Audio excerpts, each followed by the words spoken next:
اور اے موسیٰ یہ تمہارے داہنے ہاتھ میں کیا ہے؟ انہوں نے کہا یہ میری لاٹھی ہے، اس پر میں ٹیک لگاتا ہوں اور اس سے اپنی بکریوں کے لیے پتے جھاڑتا ہوں، اور اس میں میرے اور بھی کئی فائدے ہیں۔ فرمایا کہ موسیٰ اسے زمین پر ڈال دو، تو انہوں نے اس کو ڈال دیا اور وہ یکا یک سانپ بن کر دوڑنے لگا۔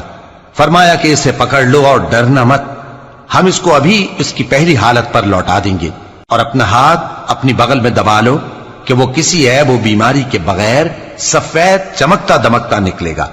یہ دوسری نشانی ہے تاکہ ہم تمہیں اپنے بڑے بڑے نشانات دکھائیں۔ تم فرعون کے پاس جاؤ کہ وہ سرکش ہو رہا ہے۔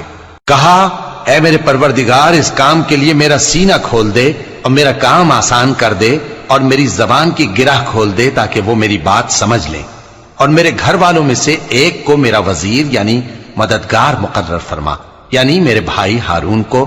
اس سے میری کمر کو مضبوط کر اور اسے میرے کام میں شریک کر تاکہ ہم تیری بہت سی تسبیح کریں اور تجھے کثرت سے یاد کریں۔